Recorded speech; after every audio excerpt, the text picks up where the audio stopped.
В Казани продолжаются гастроли шоу Гейрадзе «Баронеты». В нашей студии Алексей Плотников, дрессировщик медведей, технический директор шоу Гейрадзе «Баронеты», и Екатерина Плотникова, дрессировщица медведей, ну и их сын Михаил. Здравствуйте, уважаемые гости. Доброе утро. Честно говоря, я ожидала, что вы с собой медведя принесете, а не вот маленького Мишку привели с собой.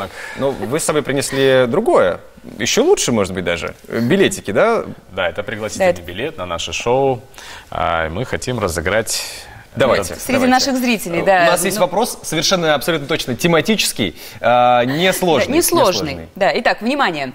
Первые похожие на цирковые представления на Руси появились в XI веке. А как называли людей, которые странствовали по поселениям и развлекали людей игрой на музыкальных инструментах, акробатикой, сценками и номерами с животными? Вот такой несложный вопрос, я думаю. Как называли таких, в старые времена циркачей? 570-50-75, дозванивайтесь, отвечайте. Мы пока расскажем про шоу, что есть интересного, что есть нового, что есть фирменного. Да, кстати, фирменный стиль Гейрадзе – это совместить несовместимое.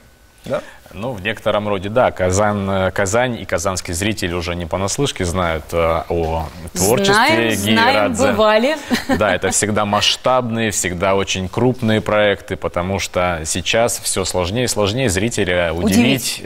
Зритель перенасыщен уже всякого рода программами, шоу и так далее. И всегда нужно просто делать что-то невероятное такое, чтобы еще раз и еще раз удивлять зрителя. И шоу «Баронеты», как и все остальные его шоу, вот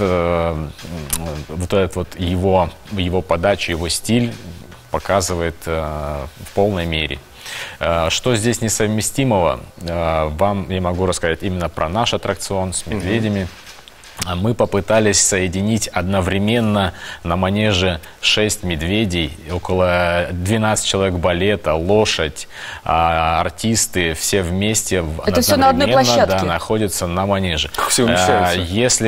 Если вот представить обычное представление с медведями, обычно выходит один медведь, что-то сделал, ушел, другой вышел, то здесь мы совместили это все вместе в одном манеже. Животные, люди, кони, в общем, все перемешалось. Да.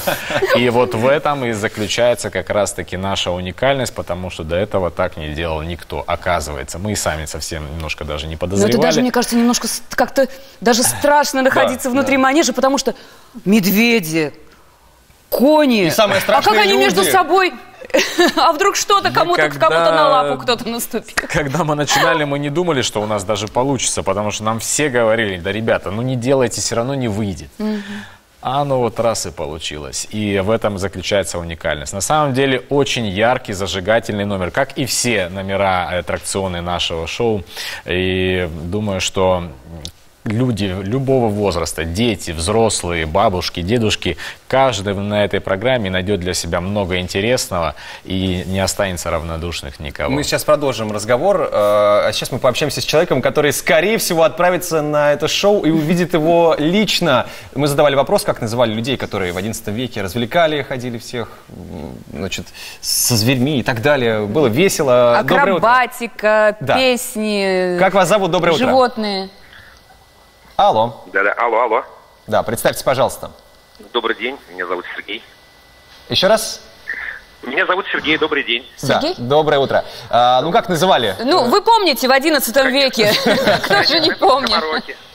Скоморохи. Конечно, абсолютно правы. Поздравляем вас с замечательным призом. Вам повезло, можно сказать. Завидуем белой завистью. Вы увидите, да, это замечательное шоу. Ну и продолжим про шоу. Медведи. Вы выращиваете медвежат с самого рождения. Да, мы видим. Практически, да. Медвежата к нам попадают в двухмесячном примерно возрасте, и мы их выкармливаем, как своих деток, из сосочки. А это так положено, вот именно в таком маленьком возрасте? Ну, или какие-то обстоятельства так складываются? Нет, иначе потом, конечно, со взрослым медведем мы никак не сможем его приручить и воспитывать, потому что медвежата, которые маленькие, они первые свои детские шаги, так скажем, как дети делают с нами, и относятся к нам как к своим родителям. Ну и вы к ним, конечно же, как к своим детям. Вот самому старшему, вашему... питомцу, воспитаннику, я не знаю даже, как Самая сказать. старшая наша медведица, ей 14 лет. Это вы ее тоже с двухмесячного возраста? Да ей даже, наверное, и 3 недель не было. Ее принесли охотники, подбросили нам. В принципе, с нее все и началось когда-то. Это медведица Злата. Она еще даже не открыла глаза на тот момент. И вот первые люди, кого она увидела, это были мы. И вот, наверное, вот она нам дала тот заряд, чтобы вообще создать все это, потому что, ну, все это получилось спонтанно. Мы занимались разными видами животных, не только медведей впоследствии, а сделали свой выбор на них, потому что, наверное, вот появилась вот эта искра между нами, вот эта какая-то любовь. Потому что с этими животными по-другому нельзя, да и вообще с любыми животными. Вот. И дальше вот уже пошли другие медвежата. Самым младшим у нас сейчас по 4 года полных, 5-й год. И мы продолжаем, не останавливаемся. Я думаю, что был 1, сейчас 6. Ну, я думаю, что еще смена вот у вас подрастает, которую мы как раз сейчас зададим вопрос. Миш, да, ты учишься в 1 классе. Да. Приехал навестить родителей на гастролях. Ну почему навестить? Он с нами ездит. А, с нами вот ездит? У меня тоже был такой вопрос, думаю, обычно же цирковые все-таки вот они детей своих семьями ездят. Он пошел в 1 класс и уже вот третью школу. То есть он у нас здесь сейчас в школе обучается? Да, здесь. Миш, но у тебя есть еще важная миссия на сегодня, насколько мы знаем. Говори. Я приглашаю всех жителей Казани на наше представление.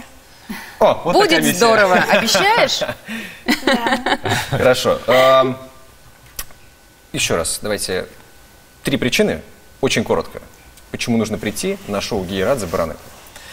Но первая причина, то есть это шоу, наверное, одно из самых ярких в нашей стране. Я бы сказал, что самое, но чуть-чуть скромнее будем. Если зрители хотят просто увидеть вот этот позитивный праздник для всей семьи, то это нужно сделать обязательно. Говорить можно много, можно показывать, но нужно просто прийти и увидеть. Да. Хорошо, спасибо большое. Эту тему мы завершим.